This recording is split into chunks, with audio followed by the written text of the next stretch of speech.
Hello जी, नमस्ते। कैसे हैं आप सभी? उम्मीद करते हैं कि बहुत ही अच्छे होंगे। प्यारे दोस्तों, आज के इस वीडियो में एक नया चैप्टर हम लोग शुरू करने जा रहे हैं, जिसका कि नाम है आपका दो चर वाले रैखिक समीकरण युग्म। ठीक है, तीसरा चैप्टर है जिसका नाम क्या है? दो चर वाले रैखिक समीकरण युग्म। एक एक करके आपको बेसिक कंसेप्ट इस वीडियो में देंगे। उसके बाद प्यारे बच्चों, उसके बाद सबसे पहले हम लोग क्या करेंगे, एक्सरसाइज 3.1 को सॉल्व करने वाले हैं। ठीक है, ये जो एक्सरसाइज 3.1 है, प्रश्नावली 3.1, इनके सारे सवाल को एक एक करके हल करेंगे। लेकिन उससे पहले हम लोग जानेंगे कि दो चर वाले रैखिक समीकरण युग्म जो यहाँ पर लिखा हुआ है, इसमें इसका एक एक चीज का डेफिनेशन जानेंगे, क्या होता है। जैसे चर क्या होता है, रैखिक क्या होता है और युग्म क्या होता है, इसको आपको अच्छे तरीके से आपको सबसे पहले बताएंगे। ठीक है, तो चलिए स्टार्ट करते हैं। चैप्टर का नाम हमारे है, चैप्टर का नाम है प्यारे बच्चों हमारा दो चर वाले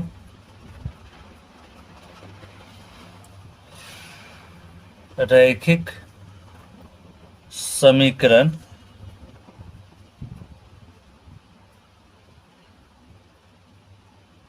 युग्म। ठीक है, ये है दो चर वाले रैखिक समीकरण युग्म। समझ गए? तो अब हम लोग देखिए, सबसे पहले इसको जानेंगे एक एक करके, इसका डेफिनेशन है ना, एक एक चीज का। लेकिन उससे पहले प्यारे बच्चों, आपको करना क्या है, आपको इस क्लास को शेयर कर देना है अपने दोस्तों के पास, अपने दोस्तों के पास शेयर कर देना है। दूसरा काम, वीडियो को लाइक कर लेना है और चैनल को सब्सक्राइब कर लेना है। ठीक है, सब्सक्राइब कर लेना है ताकि हमारा मोटिवेशन बना रहे और मैं आप लोगों के लिए निरंतर काम करता रहूं। तो सबसे पहले यहाँ पर एक एक चीज़ को देख लेते हैं। इसमें जो शब्द का यूज हुआ है चर, उसके बाद रैखिक समीकरण, तो आप लोग जानते ही हैं समीकरण क्या होता है, और युग्म। ठीक है, तो यहाँ पर हम लोग एक एक चीज़ को जानेंगे। सबसे पहले चर के बारे में समझते हैं। ठीक है, चर के बारे में समझते हैं कि चर होता आखिर क्या है। देखो बच्चों, चर जो होता है, ए से जेड तक अल्फ़ाबेट, अल्फ़ाबेट यानी कि अक्षर जो है, अल्फ़ाबेट्स यानी कि अक्षर, अक्षर कहाँ से शुरुआत होता है? A to Z, A to Z. ठीक है, इसको स्मॉल में भी लिख सकते हैं, ए टू जेड।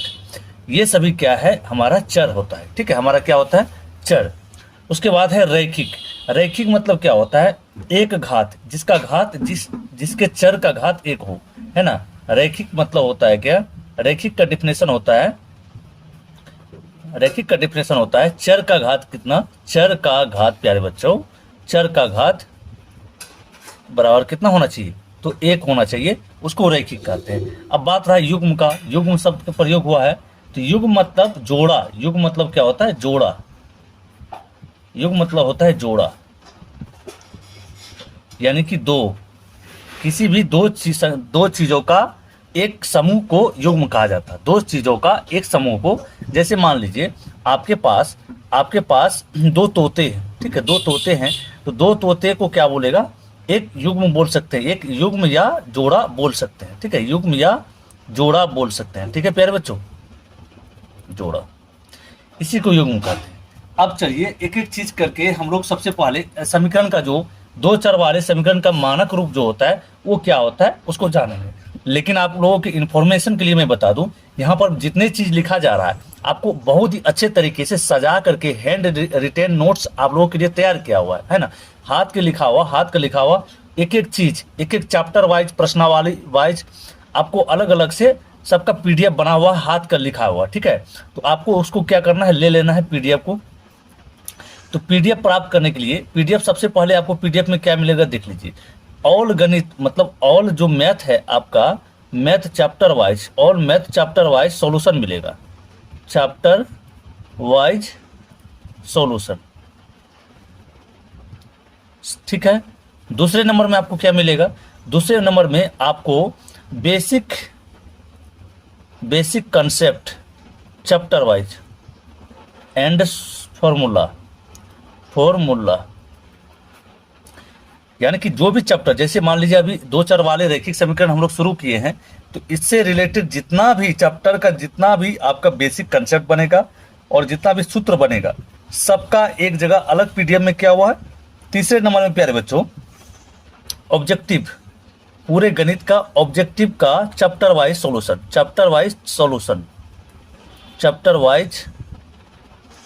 सॉल्यूशन, ये आपको मिलेगा प्यारे बच्चों, ठीक है। लेकिन इसके लिए आपको क्या करना है, कैसे मिलेगा, तो इसके लिए प्यारे बच्चों आपको करना क्या है, इस नंबर पर व्हाट्सअप कर लेना है 7988997348। ये आपके प्यारे गुरुजी का नंबर है, ठीक है, मेरा पर्सनल नंबर है। आप चाहे तो इस पर मुझे हाई लिख करके आप मुझे बात कर सकते हैं मुझसे, और आप अपना ये सारा मटेरियल ले सकते हैं। लेकिन इसके लिए थोड़ा सा नॉमिनल फी रखा गया है, ठीक है, नॉमिनल फी रखा गया है। फी कितना होगा प्यारे बच्चों, इसके लिए सभी पीडीएफ के लिए, सभी प्रकार के पीडीएफ प्राप्त करने के लिए आपको इसमें जो है 99 रुपीज़ फ़ोन पे के माध्यम से, इसी नंबर पर आप फ़ोन पे या गूगल पे जो करना चाहें वो पेड कर देंगे, और उसका स्क्रीनशॉट मुझे व्हाट्सएप में भेजेंगे तो आपको वो मिल जाएगा। आपको ये रुपया देखने में ज़्यादा लग रहा होगा, लेकिन ऐसा कुछ नहीं है। इस मेहनत के हिसाब से अगर आप देखिएगा तो आपको लिए बहुत ही सस्ता में, बहुत कम दामों में मेरे द्वारा सिर्फ मेंटेनेंस चार्ज लिया जा रहा है, जो कि मेरे साथ जो टीम काम कर रही है उसका खर्चा सिर्फ इससे निकलेगा। देखिए, मैथ का पूरा चैप्टर वाइज, पूरा जो एनसीईआरटी गणित है उसका सॉल्यूशन इसमें आपको मिल जाएगा, जो कि सिर्फ इसी का कीमत 99 रुपीज़ हम रख सकते हैं, ठीक है। उसके बाद बेसिक फार्मूला, इसका कीमत मान लीजिए 49 रख सकते हैं, और ऑब्जेक्टिव जो चैप्टर वाइज है इसका भी कीमत 49 रुपया रख सकते हैं। टोटल मिला के लगभग आपका हो जाता है 198 या 197 रुपया होगा, ठीक है, 198 रुपया हो जाएगा। तो इसको कम करके आपको मात्र 99 में आपको दिया जा रहा है। तो आप इस मौका को गवाए नहीं, इसको जरूर प्राप्त कर लें, ठीक है। तो चलिए हम लोग अब चैप्टर में आ जाते हैं प्यारे बच्चों, चैप्टर में आ जाते हैं। चैप्टर में आपको बताए थे कि चर क्या होता है, रेखिक क्या होता है, युग्म क्या होता है। अब देखेंगे कि रैखिक समीकरण का मानक रूप क्या होता है। दो चर वाले रैखिक समीकरण का मानक, दो चर वाले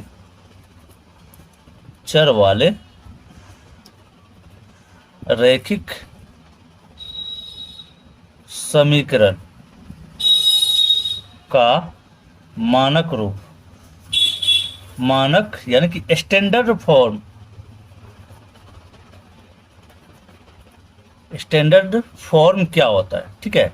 ये होता है, देखिए पहला जो समीकरण होता है a1x plus b1y plus c1 is equal to 0, ठीक है।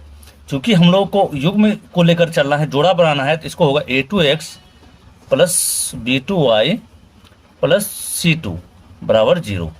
ये हो गया समीकरण 1, ये हो गया समीकरण 2। यहाँ की जोड़ा लग गया, यानी कि युग्म बन गया, रैखिक समीकरण का युग्म बन चुका है, ठीक है।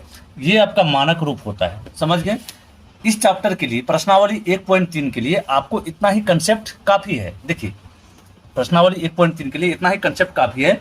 आगे अगर यदि चैप्टर 3.2 में जब जाएंगे हम लोग बनाने के लिए, उसके लिए फिर उसी वीडियो में आपको, एक वीडियो में आपको उसका कंसेप्ट दे दिया जाएगा, उसके बाद चैप्टर स्टार्ट किया जा रहा है।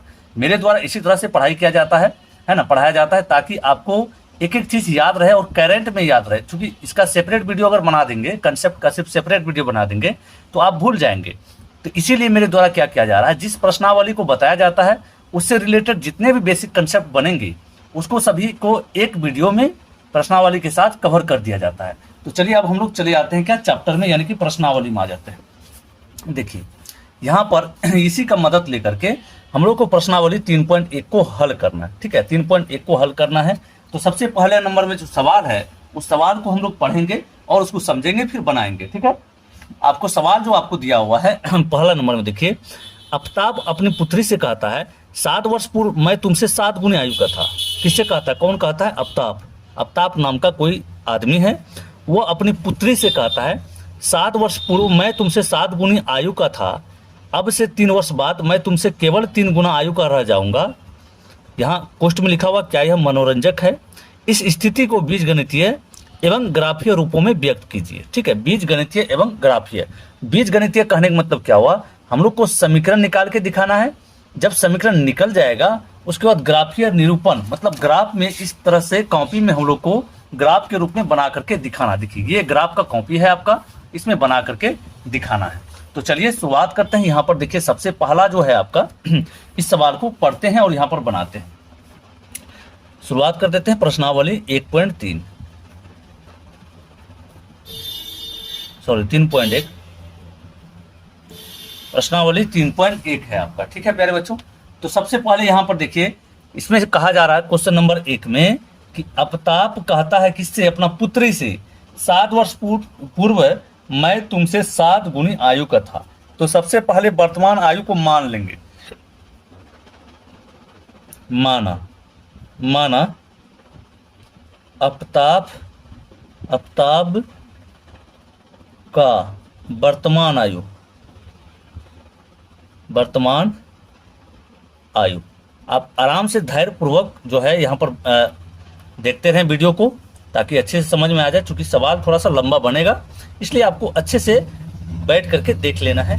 कोई फास्ट नहीं है, कोई ज़्यादा इसमें कुछ कंसेप्ट नहीं है, आपको समझते चलना है। तो यहाँ पर अपताप का आयु मान लेते हैं x वर्ष, अभी वर्तमान का आयु, ठीक है।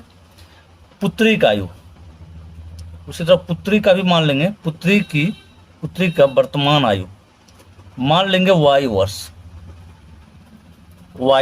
ठीक है। इसके बाद देखिए आपको सवाल को पढ़ना है, तो यहाँ पर चलेंगे प्रश्न से, ठीक है। कहता है कि 7 वर्ष पूर्व मैं तुमसे 7 गुनी आयु, तो यहाँ पर लिखेंगे 7 वर्ष पूर्व अपताप की आयु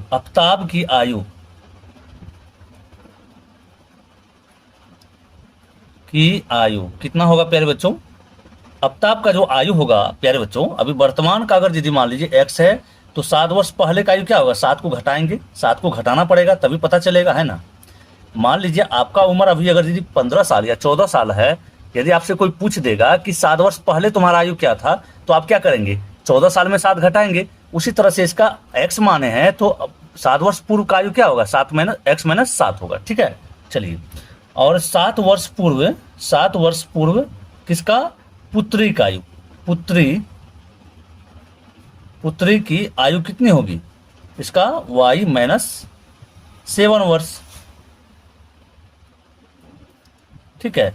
प्रश्न में कहा जा रहा है कि 7 वर्ष पूर्व मैं तुमसे 7 गुनी आयु का था, मतलब ये जो अपताप की आयु था x माइनस 7 और ये y माइनस 7, इसका लिख लेते हैं। अब क्या करेंगे, दोनों को बराबर करेंगे। बराबर तभी होगा, ये जो कह रहा है, इसका पिता जो कह रहा है 7 वर्ष पहले मैं तुमसे 7 गुना आयु का था, तुमसे 7 गुना आयु का था, मतलब इस पर 7 से गुना करेंगे उसका पुत्री में, तभी जाकर के दोनों बराबर होगा और जाकर के हम लोग का इक्वेशन प्राप्त होगा, है ना, समीकरण प्राप्त होगा। तो यहाँ पर देखेंगे क्या, x माइनस 7 बराबर 7y माइनस 7 सत्ते 49 हो गया, 7 सत्ते 49 हो गया। अब क्या करेंगे, x y को एक तरफ कर लेंगे हम लोग, ठीक है, x और y वाले को एक तरफ कर लेंगे, तो ये हो जाएगा क्या, x माइनस 7y बराबर माइनस कितना 49, और ये 7 को उधर भेजेंगे समीकरण के उस पार, तो क्या होगा प्लस, ये होगा क्या, x माइनस 7y बराबर में कितना हो जाएगा, देखिए बराबर में हो जाएगा आपका ये माइनस 42 होगा। इससे निकला आपका समीकरण नंबर 1, पहला जो है बीज गणितीय रूप में पहला समीकरण आपका निकल गया। अब पुनः फिर से दूसरा कंडीशन आपको सवाल में कहा जा रहा है, कि अब से 3 वर्ष बाद मैं तुमसे केवल 3 गुना आयु का रह जाऊंगा। अब से 3 वर्ष बाद, तो 3 वर्ष बाद यहां लिखेंगे 3 वर्ष बाद अपताप की आयु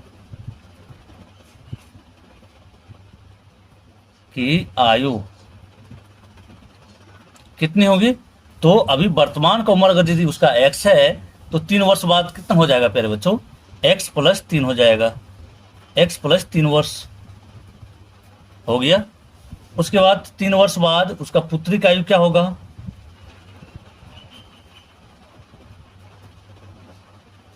पुत्री की आयु कितनी होगी,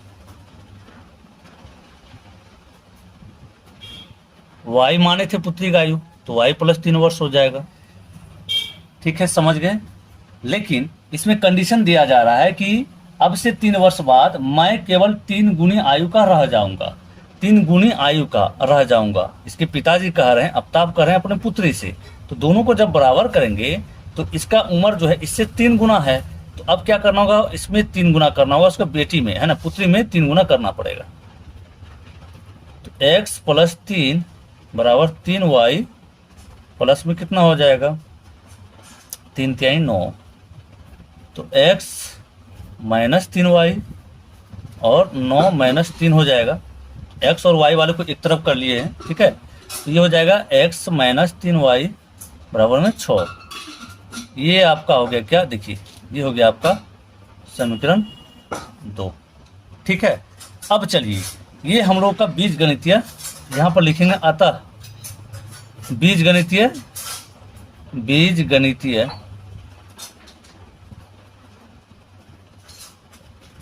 रूप बराबर क्या होगा, पहला समीकरण x माइनस 7y बराबर में -42 और दूसरा आया है आपका x माइनस 3y बराबर में 6। ये है समीकरण 1 और ये है समीकरण आपका 2।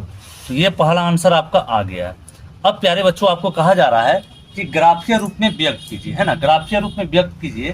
तो हम लोग क्या करेंगे, ग्राफ कॉपी में चलेंगे, ठीक है। तो चलिए ग्राफ कॉपी में चलते हैं। चलिए जी हम लोग आ गए हैं अपने ग्राफ कॉपी में। तो हम लोग का जो समीकरण निकला था प्यारे बच्चों, वो समीकरण निकला था, यहाँ पर देख लेते हैं कॉपी में कितना निकला था।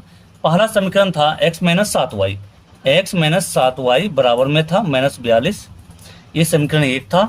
दूसरा था x माइनस 3y बराबर में कितना है, बराबर में है 6, ठीक है। तो हम लोग को क्या करना है, इसको ग्राफीय रूप में व्यक्त करना है। तो सबसे पहले आपको इस तरह से बॉक्स बना लेना है समीकरण के सामने। उसके बाद देखिए इसके भी सामने बॉक्स बना लिए इस तरीके से, और 3 बॉक्स खींचना है इस तरह से, ठीक है, 3 बॉक्स, समझ गए आप। चलिए अब हम लोग को क्या करना है प्यारे बच्चों, सबसे पहले यहाँ पर x होगा और नीचे y होगा, यहाँ पर x और नीचे y, ठीक है।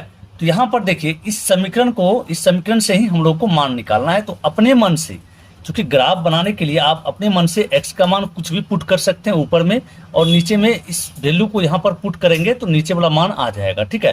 तो x का मान यहाँ पर 0 हम लोग मान लेते हैं, 0 ले लेते हैं, तो हम लोग को आसान रहेगा। 0 लेकर के बनाना थोड़ा सा आसान होता है, इसलिए 0 ले रहे हैं। यहाँ पर जब x माइनस 7y है बराबर में -42 है, तो x का मान अगर 0 लेते हैं तो 0 होगा -7y बराबर में -42, ठीक है। अब देखिए 0 उधर जाके घटेगा तो -42 ही होगा।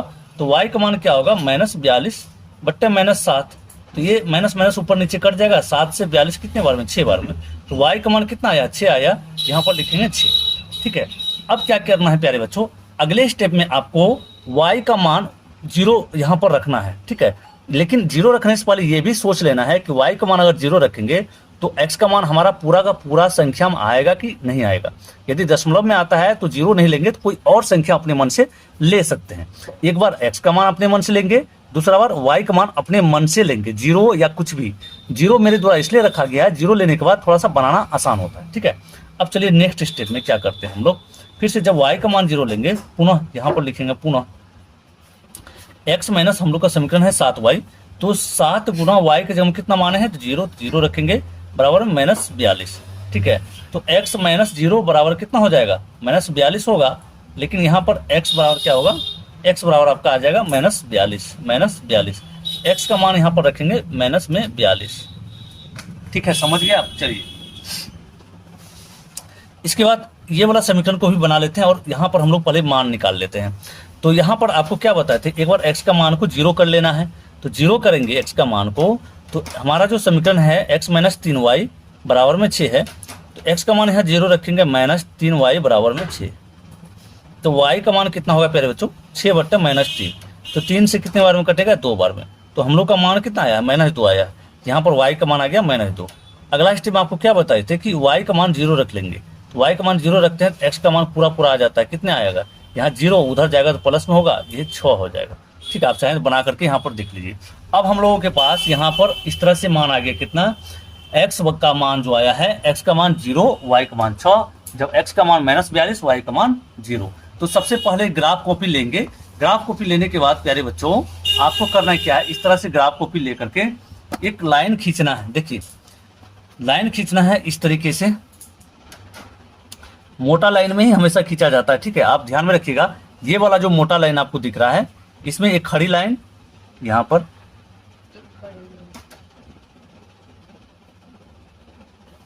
एक खड़ी लाइन इस तरह से खींचेंगे, ठीक है।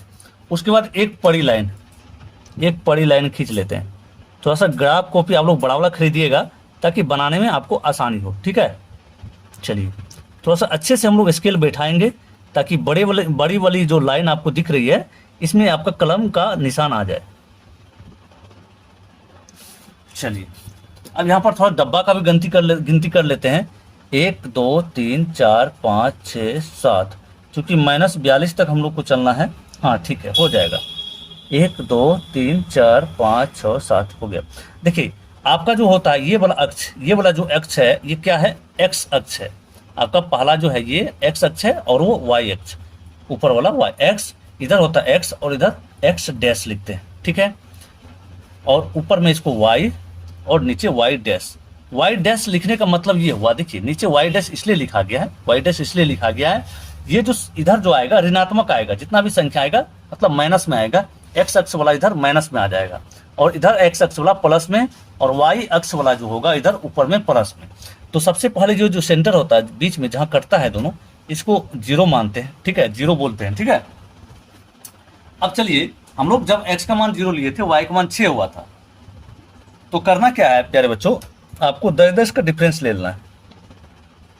ये बड़ा वाला लाइन में 10 लिख लेते हैं और यहाँ 20, ये 30, 40, 50, इतना तक ही रहने देते हैं। उसके बाद ये 10, उसके बाद 20 माइनस में होगा, ठीक, सॉरी माइनस में नहीं, प्लस में ही होगा, माइनस नीचे जाएगा। 20, 30, 40, 50 तक ही चलते हैं, उससे ज़्यादा मान हम लोग का नहीं है चूँकि -42 तक ही है। यहाँ पर -10, -20, -30, -40, -50, -60, ठीक है, हो गया। आप चाहें तो जितना तक जा सकते हैं, लेकिन यहाँ पर 60 तक ही लिए हैं हम, ठीक है। इधर भी -10, -20, -30, -40, -50, -60, -70, जितना तक हो चल सकते हैं, ठीक है।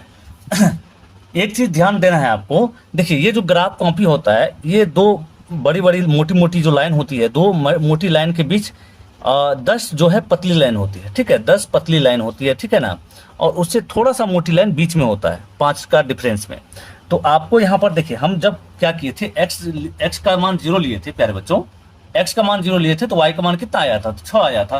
तो यहाँ पर 0 तो सबके लिए एक ही है, एक ही जगह है, और वाई का मान क्या है, 6 है। तो हम लोगों को ऊपर में 6 की तरफ जाना है, मतलब वाई का मान 6 है तो प्लस में 6 है, माइनस की तरफ आपको नहीं चले जाना है, ऊपर में प्लस की तरफ जाना है।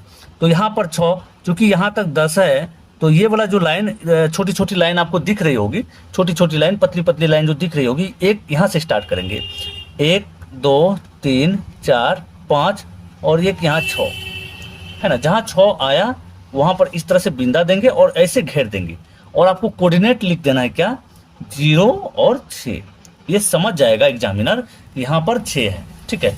0 का मतलब x का मान 0 और 6 का मान हुआ y का मान 6। तो हमेशा आपको यहाँ पर x का मान पहले लिखा जाता है, y का मान बाद में, ठीक है। तो ये पहला बिंदा आ गया यहाँ पर। उसके नेक्स्ट जो है, x का मान जब -42 था तो y का मान कितना, 0।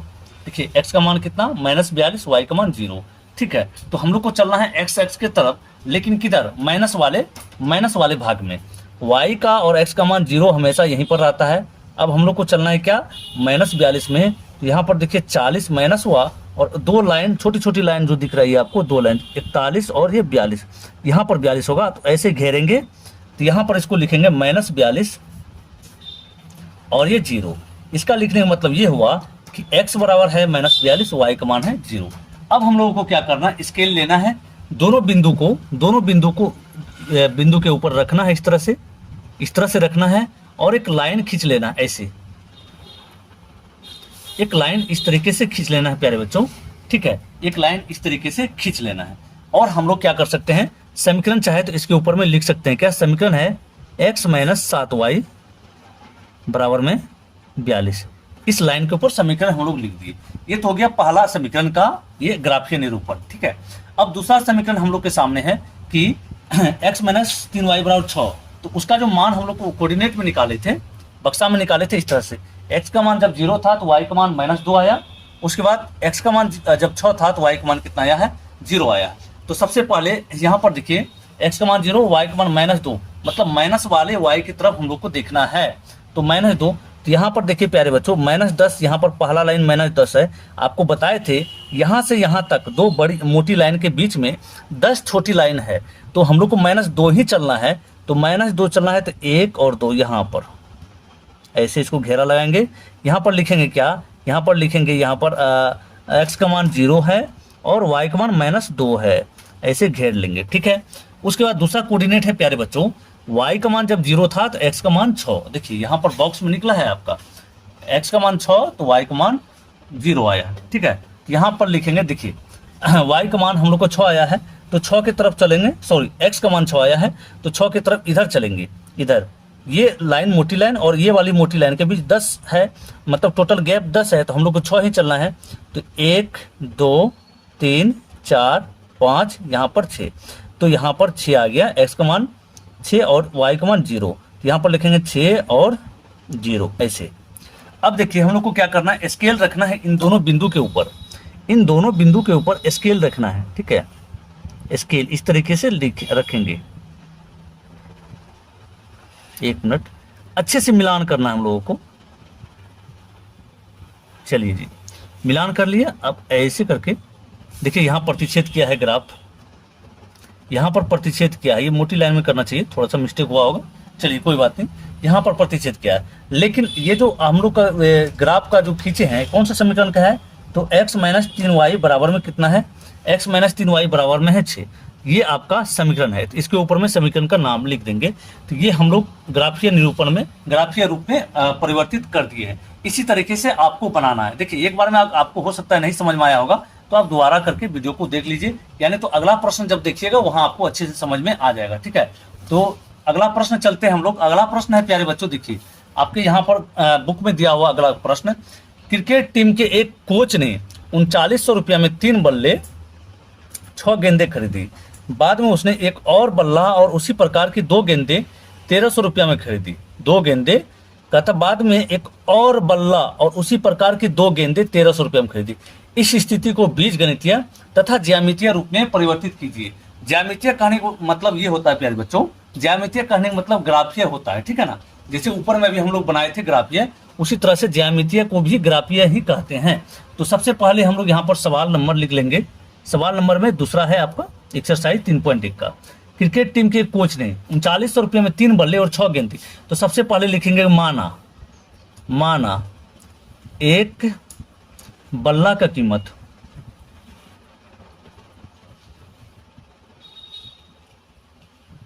कीमत या मूल्य x रुपया, और एक गेंद का कीमत भी मान लेते हैं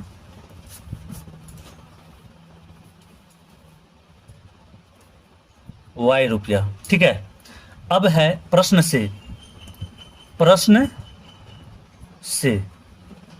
देखिए प्यारे बच्चों, यहां पर आपको कहा है कि 3 बल्ले और 6 गेंदे का मूल्य, एक बल्ला का कीमत अगर यदि x रुपया है तो 3 बल्ला कीमत कितना होगा, 3x होगा। नहीं समझ में आया? देखो एक बल्ला का कीमत मान लेते हैं कि 5 रुपया, ठीक है, और आपको कहेगा कि 3 बल्ला का कीमत बताइए, तो आप क्या करेंगे, 5 को 3 से गुना करेंगे। उसी प्रकार एक बल्ला कीमत x रुपया, तो 3 बल्ला कीमत क्या होगा, 3x, यहाँ पर लिखेंगे 3x, ठीक है। अब कहा रहा है 3 बल्ले हो गया, 6 गेंदे, एक गेंद का कीमत y रुपया, तो 6 गेंद का कीमत 6y होगा, तो यहाँ पर लिखेंगे 6y। तो दोनों मिलाकर के कितना में खरीदता है, दोनों मिलाकर के खरीदता है प्यारे बच्चों 3900 रुपया में। 3900 रुपया में ये आ गया समीकरण 1, बीजगणितीय रूप में कन्वर्ट हो गया। अब पुनः देखो, पुनः आगे चलना है, पुनः आपको क्या करना है, पुनः कह रहा है, दोबारा कह रहा है उसी प्रकार उसने जो है एक और बल्ला खरीदा, मात्र एक ही बल्ला खरीदा है, ठीक है, और 2 गेंद खरीदा है, तो 2 गेंद यानी कि 2y होगा 2 गेंद का कीमत। दोनों मिला करके एक बल्ला और 2 गेंद खरीदा, कितना रुपया में, मात्र 1300 रुपया में, मात्र कितना, 1300 रुपया में प्यारे बच्चों। तो यहाँ पर ये हो गया समीकरण 2, ये बीज गणितीय रूप में कन्वर्ट हो गया, पहला आंसर आपको मिल गया। अब प्यारे बच्चों आपको ग्राफीय रूप में इसको परिवर्तित करके दिखाना है ग्राफीय रूप में। अभी तुरंत एक ठो का ग्राफ बनाए थे हम लोग, अब चलिए दूसरा नंबर का ग्राफ बना लेते हैं। इसका भी ग्राफ कॉपी में आ गए हम लोग। तो यहाँ पर 3x प्लस में 6y बराबर 39 पहला समीकरण है हम लोगों का। और ये डब्बा इस तरह से बना लेंगे,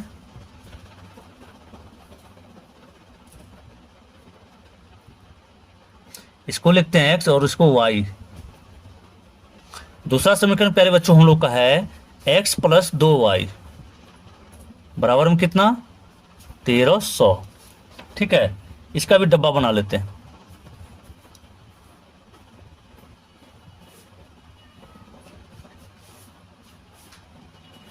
ठीक है, चलो बना लिए। अब क्या करना हम लोगों को, आपको बताए थे जब भी हम लोग ग्राफ बनाएंगे तो अपने मन से प्यारे बच्चों, अपने मन से क्या करना है हम लोगों को, अपने मन से क्या करना है, इसको x का मान 0 लेना है एक बार और दूसरा बार में 0 लेना है y को। उसी प्रकार यहाँ भी x का मान 0 एक बार और y का मान 0। लेकिन आपको ये चीज़ ध्यान रखना है कि क्या अगर यदि x का मान हम 0 रख देते हैं तो y का मान हमारा पूरा संख्या यानी कि पूर्णांक में आएगा या नहीं। यदि नहीं आएगा तो 0 के बदले कोई और मान ले सकते हैं। ठीक है, 0 के बदले क्या कर सकते हैं, कोई और मान हम लोग ले सकते हैं। तो यहाँ पर अगर यदि यहाँ पर देखिए प्यारे बच्चों, इसको अगर 0 रखेंगे तो ये 6 से काटना पड़ेगा इसको, है ना, 6 से काटना पड़ेगा। तो ये देखते हैं कटता है कि नहीं। चलिए 0 रख लेते हैं। तो यहाँ हो जाएगा 3 गुना 0, x का मान 0 रखे हैं, प्लस में 6y बराबर 3900। तो ये हो जाएगा 0 प्लस में 6y बराबर में 3900। ठीक है ना। तो ये y बराबर क्या होगा, ये 0 उधर माइनस होगा तो कोई बात नहीं, यहाँ पर 3900 बट्टे में 6। देखिए 3 से कट रहा है, 3 दूना 6 और ये 3 से कट रहा है कितना, 13 तिहाई 39, है ना, 13 तिहाई 39, 1300। और ये कट जाएगा कितने बार में, 2 से काटेंगे 650 होगा जी, हाँ हो जाएगा। चलो y का मान आ गया 650। तो जब x का मान 0 रखे तो y का मान कितना आया 650। ठीक है, अब चलो क्या करना है, y का मान क्या करना है, हम लोग को 0 रख देना है। यहाँ पर 0 लेते हैं y का मान। जब y का मान 0 लेंगे प्यारे बच्चों, उसी समीकरण में बैठाएंगे y का मान। ठीक है, तो हम लोग का समीकरण है 3x प्लस में 6y। तो जहाँ y दिख रहा है आपको वहाँ क्या करना है, 0 रख देना है, और यहाँ बराबर में है 3900। तो 3x बराबर क्या होगा, 3x प्लस 0 बराबर 3900। 0 उधर जाएगा माइनस में तो 3900 ही होगा। x का मान निकालेंगे तो 3900 बट्टे में कितना 3, ये कट जाएगा प्यारे बच्चों कितने बार में 1300 है ना, 13 ते 39 होता है, 1300 हो जाएगा। x का मान आएगा 1300, तो यहाँ पर लिखेंगे 1300।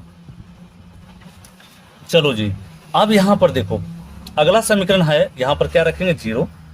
ठीक है, यहाँ पर 0 रखे, x प्लस 2y समीकरण है बराबर में 1300। x का मान 0 तो y का मान यहाँ पर देखते हैं कितना होता है। तो y बराबर होगा 1300 बट्टे में 2, काटेंगे कितने बार में 650, 2 बार में काटेंगे तो y का मान आया 650, ये हो गया 650 जी।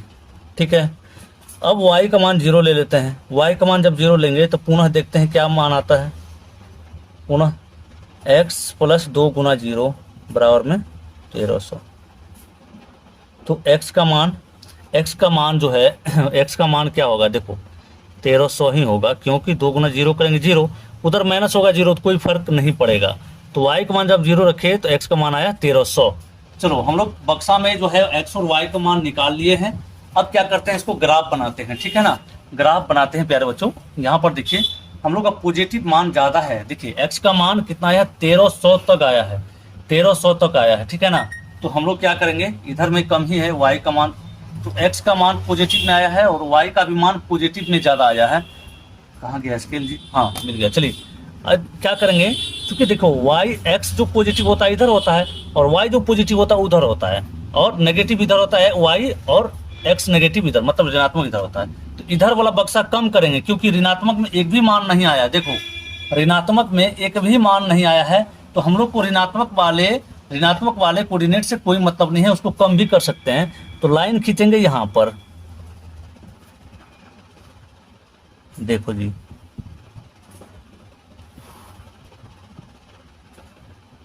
लाइन खींच ले यहाँ पर, ठीक है।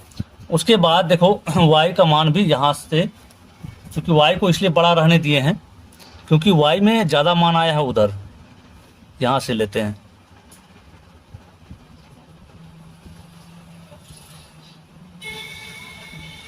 अभी आपको समझ में आ जाएगा कि ऊपर में y को इतना बड़ा क्यों छोड़ा जा रहा है और इधर नीचे में x को प्लस वाले भाग में इतना बड़ा क्यों छोड़ा जा रहा है और ये छोटा क्यों किया गया, आपको पता चल जाएगा, ठीक है। इसको और थोड़ा सा बड़ा कर लेते हैं इधर का।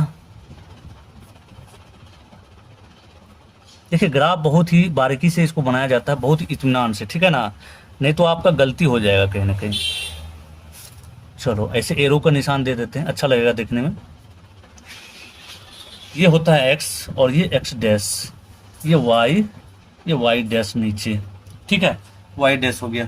अब ये बीच वाला क्या होता है, आपको पीछे अभी बताए थे तुरंत पहला नंबर में, ये जीरो होता है हमेशा। प्यारे बच्चों देखो हम लोग का जो मान है वो कितना है, बहुत ज़्यादा है, 1300, 650, 1300, यहाँ 650। मतलब अगर दीदी 5-10 का डिफरेंस लेंगे तो इतना पूरा करने में ये ग्राफ कॉपी हम लोग को छोटा पड़ जाएगा। देखो ये ग्राफ कॉपी हम लोग को छोटा पड़ जाएगा। जैसे मान लो यहाँ पर 10 से स्टार्ट करेंगे, 10, 20, 30, 40, 50, 60, 70, 80, 90, 100, 110 तक ही जाता है। इधर भी 10 से स्टार्ट करेंगे, 10, 20, 30, 40, 50, 60, 70, 80, 90, 100, 110, 120, 120 तक ही जाएगा। तो हम लोग को दिमाग लगाना है, क्या करना है ताकि हम लोग उतना कवर कर सकें। देखो हम लोग का यहाँ पर अपना मन है, अपना मन मर्जी है, जितना का भी डिफरेंस ले सकते हैं, कोई दिक्कत नहीं है, ठीक है। हम लोग चाहे शुरुआत कहाँ से कर सकते हैं, 100, 200, 300, ये 400, 500, 600, 700, 800, 900, 1000, 1200 और ये 1300, ठीक है। देखो जी 1300 यहाँ पर आ गया। अब देखो यहाँ पर एक 100 का डिफरेंस लिए हैं, एक 100 का डिफरेंस। आप चाहे तो 50 का भी डिफरेंस ले सकते हैं, लेकिन आपका क्या होगा, ये वाला लाइन बहुत दूर तक होगा, बहुत दूर तक आपको खींचना पड़ेगा। इसी तरह से सब जब 100 एक जगह का डिफरेंस 100 का लिए हैं, हर जगह हम लोग को क्या करना पड़ेगा, 100 का ही डिफरेंस लेना पड़ेगा। 300, 400, 500, 600, 700, 800, 900, 1000, 1100, 1200, 1300। चलो जी कर लिए इतना तक। अब क्या करना, इधर में -100, -200, -300, -400। देखो माइनस में तो हम लोग का एक भी मान नहीं आया है। यहाँ पर जो अभी लिखा जा रहा है बस ये दिखाने के लिए लिखा जा रहा है ताकि थोड़ा सा देखने में अच्छा लगे। हालांकि नहीं भी लिखेंगे तो कोई दिक्कत नहीं है, ठीक है ना, एग्जामिनर समझ जाएगा कि बच्चा क्या किया है, ठीक है। चलो अब हम लोग जब x का मान 0 लिए थे तो y का मान कितना आया था, 650। यहाँ पर देखो x का मान जब 0 लिए थे y का मान कितना आया, 650 आया। तो यहाँ पर क्या करना हम लोग को 0, तो y का x का मान 0 तो y का मान आया है 650। किधर जाना पड़ेगा, y इधर है ऊपर की तरफ, देखो ये y है तो इधर जाना पड़ेगा 650 में। 100, 200, 300, 400, 500, 600, यहाँ 700, यहाँ 600 और यहाँ 700।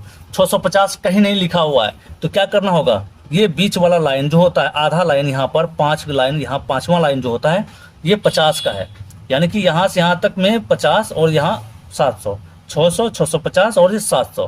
तो यहाँ पर क्या करेंगे, घेरेंगे। तो हम लोग का जो अक्ष है वो क्या है, 0 और 650। यहाँ पर लिखेंगे 0 और 650, ये आ गया मान आपका। अगला जो स्टेप है प्यारे बच्चों, x का मान है 1300 और y का मान है 0। y का मान 0 और x का मान 1300, y का मान 0, x का मान 1300। तो किधर जाना पड़ेगा, x अक्ष में जाना पड़ेगा, इधर x अक्ष में जाना पड़ेगा। 1300 वाला लाइन देखो इधर आते हैं तो यहाँ पर 1300, यहाँ इस लाइन में, यहाँ पर ऐसे करेंगे 1300 और y का मान 0। अब हम लोग स्केल को रखेंगे, एक लाइन खींच देंगे, ठीक है।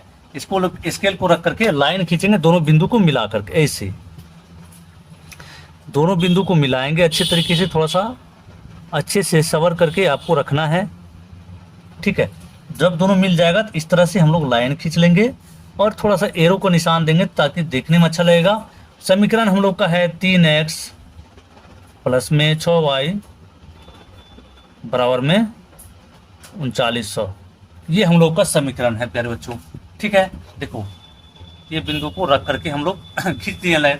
अब अगला जो समीकरण है प्यारे बच्चों, अगला समीकरण है 0 और 650। x का मान कितना है 0, y का मान 650। देखो सेम टू सेम पहला समीकरण के जैसा मान इसका भी है, तो इसका भी वही है। तो ग्राफ के ऊपर में ही ग्राफ बनेगा, है ना, लाइन के ऊपर में ही लाइन चढ़ेगा। क्यों? क्योंकि देखिए 0 है, ये 650 है, तो बिंदु तो हम लोग का वहीं जाएगा, वही अक्ष बचाएगा। x का मान 0 तो y का मान आया 650, फिर हम लोग क्या करेंगे, उधर ही बढ़ेंगे। x का मान 0, y का मान 650, मतलब इधर ही जाएंगे। 650 आपका आया यहाँ। अब क्या करें, इसी को थोड़ा सा बोल्ड कर देंगे, यहाँ पर लिखेंगे 0 और 650 ऐसे। अगला है आपका प्यारे बच्चों 1300, x का मान 1300, y का मान 0। तो y का मान 0 बताए थे, दोनों का मान 0 यही होता है। x का मान 13, तो यहाँ पर थोड़ा सा इसको एक बार फिर से बोल्ड कर देते हैं, यहाँ पर लिखेंगे 1300 और ये 0। अब क्या करना होगा, एक बार फिर से उसी लाइन में स्केल रख करके हम लोग को फिर से खींचना है ताकि बोर्ड लगे, क्योंकि दोहरा लाइन एक ही लाइन में दोबारा लाइन चढ़ गया है। तो इस प्रकार के ग्राफ को हम लोग बोलते हैं क्या, संपाती ग्राफ, है ना, संपाती ग्राफ बोलते हैं जब लाइन के ऊपर में लाइन चढ़ जाता है। ये समीकरण आपका कौन सा है, x प्लस 2y बराबर में 1300। ये बड़ा समीकरण का ग्राफ आपको यही है। तो ये ग्राफ बन गया कैसा, संपाती ग्राफ। आपको अगर पूछा जाएगा प्यारे बच्चों तो ग्राफ कैसा बना है, तो संपाती बना है। और पिछले नंबर जो हम लोग बनाए थे, ये वाला ग्राफ देखिए, ये वाला जो ग्राफ बनाए थे अभी तुरंत, ये ग्राफ कैसा बना है, ये बना है प्रतिच्छेदी। प्रतिच्छेदी, हालांकि नाम अभी हम लोग को नहीं पूछा है, आपको जानकारी के लिए मैं बता दे रहा हूँ। अगर ये पूछा जाएगा तो ये कौन सा ग्राफ बना, प्रतिच्छेदी। क्यों प्रतिच्छेदी बना है, क्योंकि एक ग्राफ दूसरे ग्राफ को प्रतिच्छेद करती है, मतलब आर पार करते हुए चले जा रही है, इसलिए इसको बोल सकते हैं क्या, प्रतिच्छेदी। ठीक है, जब एक ग्राफ के साथ साथ दूसरा ग्राफ जाएगा उसको बोलते हैं समांतर। जब एक लाइन के ऊपर में दूसरा लाइन, मतलब एक ही ग्राफ के ऊपर में दूसरा ग्राफ बन जाए उसको बोलते हैं संपाती। ठीक है, तो 2 ग्राफ हम लोग अभी बना लिए हैं, 2 सवाल को। अब चलो तीसरा सवाल को हल करते हैं। तीसरा सवाल भी उसी प्रकार है जैसे कि अभी हम लोग 2 नंबर बनाए हैं। तीसरा सवाल यहाँ पर देखिए प्यारे बच्चों, सबसे पहले सवाल हम लोग पढ़ लेते हैं। सवाल है कि 2 kg और 1 kg, 2 kg सेब और 1 kg अंगूर का मूल्य किसी दिन 160 रुपया था। 1 महीने बाद 4 kg सेब और 2 kg अंगूर का मूल्य कितना हो जाता है, 300 रुपया हो जाता है। इस स्थिति को बीजगणितीय तथा ज्यामितीय रूप में व्यक्त कीजिए। प्यारे बच्चा, सबसे पहले आपको क्या बताए थे कि मान लेंगे इस तरह का सवाल में जो भी सामान दिया हुआ रहता है उसको मानेंगे। माना 1 kg सेब का मूल्य, 1 kg सेब का मूल्य, ठीक है, 1 kg सेब का मूल्य क्या है, तो x रुपया मान लेते हैं, नहीं कुछ पता चल रहा है। और 1 kg क्या है बच्चा, अंगूर है, तो अंगूर का मूल्य मान लेते हैं कितना, y रुपया। ठीक है, मान लिए। चलो अब प्रश्न से हम लोग को चलना है। प्रश्न में जो कहा जा रहा है उसको पढ़ करके यहाँ पर समीकरण बना लेना है। 2 kg सेब और 1 kg अंगूर का मूल्य किसी दिन 160 रुपया। 1 kg का मूल्य 1 kg का मूल्य x रुपया, 2 kg सेब का मूल्य क्या होगा, 2x रुपया, और 1 kg अंगूर का मूल्य कितना है, y रुपया। दोनों को मिला करके कितना कीमत है बाजार में, तो 160 रुपया। ये बन गया बच्चा जी पहला समीकरण। दूसरा पुनः यहाँ पर करेंगे, पुनः में आपको है कि 1 महीने बाद 4 kg सेब मतलब 4x और 2 kg अंगूर यानी कि 2y, दोनों मिला करके कितना में मिल जाता है, दोनों को मिला करके मिल जाता है 300 रुपया में। ठीक है, ये बन गया आपका समीकरण नंबर 2। चलो ये बीज गणितीय रूप में हम लोग व्यक्त कर दिए, पहला आंसर आपका यहीं पर निकल गया। अब कह रहा है कि ज्यामितीय रूप में व्यक्त कीजिए, यानी कि ग्राफीय रूप में बना करके दिखाइए, ग्राफ में बना करके दिखाइए। प्यारे बच्चा यहाँ पर देखो, सबसे पहले आपको बताए थे समीकरण लिखेंगे ग्राफ कॉपी में। पहला समीकरण 2x प्लस वाई बराबर में 160, और ये बॉक्स बना लेंगे इस तरीके से, ये x और y, और दूसरा है 4x प्लस में 2y बराबर में 300। ये हो जाएगा क्या, इस तरह से।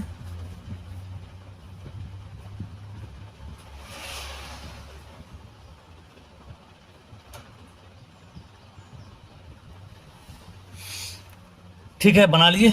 अब चलो यहाँ पर आपको क्या बताए थे कि x का मान हमेशा 0 रखेंगे, तो 0 रखिए एक बार x का मान।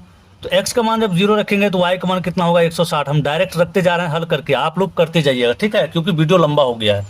अब देखो यहाँ पर y का मान 160 आ गया। जब y का मान 0 रखेंगे प्यारे बच्चा, x का मान होगा 80। आप करके देख लेना। यहाँ पर देखो y का मान 0 तो x ये 0 हो जाएगा, उधर जाएगा 0 माइनस होगा 160, बट्टा में 2 करेंगे 80, 80 हो गया। यहाँ पर भी x का मान 0 रखते हैं तो y का मान आता है 150 आ जाएगा। और जब y का मान 0 रखेंगे, y का मान 0 रखेंगे तो ये 0 हो गया, 300/4 होगा, 300/4 यानी कि ये हो जाएगा कितना 7 चौका 28, और यहाँ पर 20 7 20 5 के 20, हाँ 75 बार में 75 आ जाएगा ये वाला, है ना, 75 आ गया। अब हम लोग को प्यारे बच्चे, अब हम लोग को ग्राफीय रूप में व्यक्त करके दिखाना है। देखो y अक्ष में 160 गया 80, 150 75, मतलब ऋणात्मक में कुछ भी नहीं आया है, तो हम लोग क्या करेंगे, ऋणात्मक वाले पार्ट को कम कर देंगे, धनात्मक वाले पार्ट को ज्यादा कर देंगे।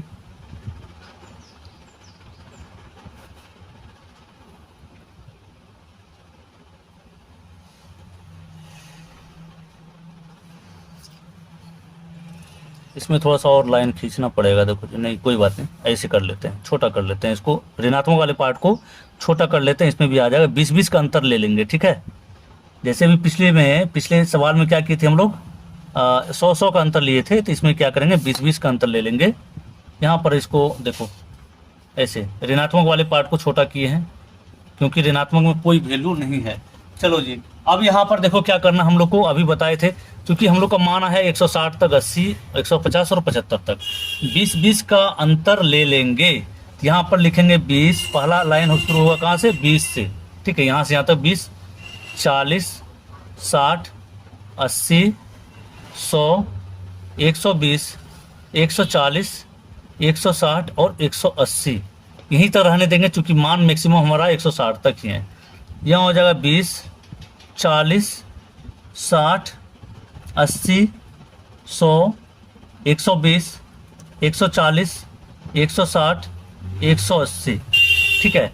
ये तो आपका एक्स अक्ष है, एक्स डैश है, ये वाई डैश और ये वाई, ठीक है।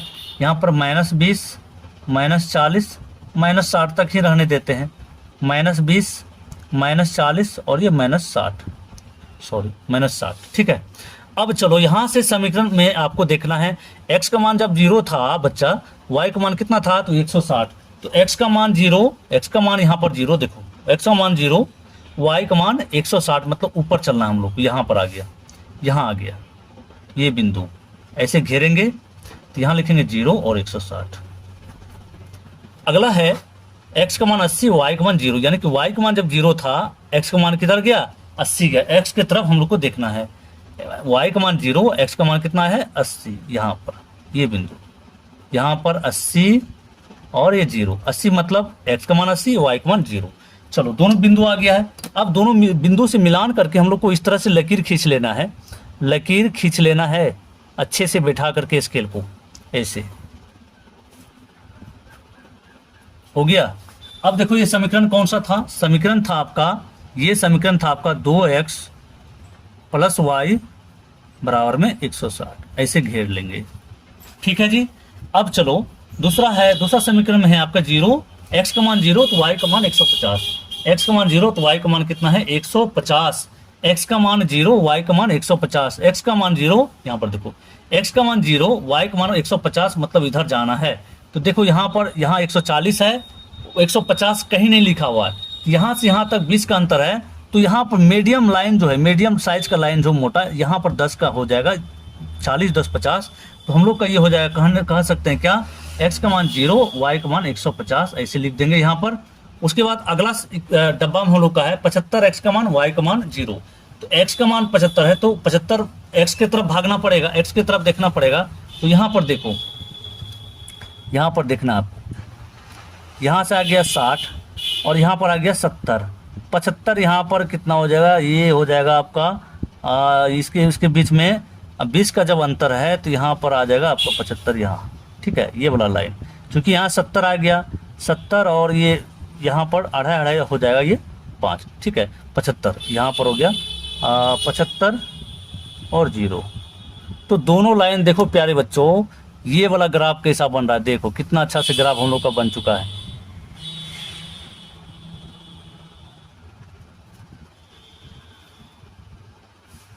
चलो जी, बहुत अच्छा से हम लोग ग्राफ बना लिए हैं। देखिए एकदम दोनों सीधी लाइन पर बना गया, समांतर समांतर रेखा टाइप का बन गया है। समीकरण ये वाला है 4x प्लस 2y बराबर में हम लोग का 300, ये वाला समीकरण का बना है ग्राफ। देखो ये जो सब ग्राफ बना है कैसा बना है, ये बना है समांतर ग्राफ। समांतर कैसा ग्राफ बना है, तो समांतर ग्राफ बना है। देख लीजिए अभी हम लोग कैसा कैसा ग्राफ बना है, प्रतिच्छेदी, संपाती और समांतर, 3 प्रकार का ही ग्राफ होता है। तीनों प्रकार का ग्राफ प्यारे बच्चों बन चुका है आज की इस वीडियो में। देखो आज की इस वीडियो में आपको बहुत ही अच्छी तरीके से प्रश्नावली 3.1 को बता दिया गया है। उम्मीद करते हैं कि आपको बिल्कुल एक एक चीज समझ में आ गया होगा। प्यारे बच्चों अगर यदि आपको वीडियो अच्छा लगा है तो वीडियो को लाइक कर लीजिए, अपने दोस्तों के पास शेयर कर दीजिए, और ज्यादा वीडियो को देखने के लिए चैनल को सब्सक्राइब जरूर कर लीजिए। ठीक है, चैनल को सब्सक्राइब कर लीजिए ताकि हमारा मोटिवेशन बना रहेगा। दूसरी बात आपको बताए थे पीडीएफ लेने के लिए, अगर आप पीडीएफ लेना चाहते हैं तो इस नंबर पर 7988997348 इस नंबर पर व्हाट्सअप कर करके इस नंबर पर आपको पेड करना है 99 रुपीज। ठीक है, पूरा का पूरा पीडीएफ तीनों प्रकार का सब्जेक्टिव ऑब्जेक्टिव आपको पीडीएफ मिल जाएगा और फॉर्मूला का भी पीडीएफ मिल जाएगा। चलिए मिलते हैं फिर अगले वीडियो में, तब तक के लिए जय हिंद जय भारत।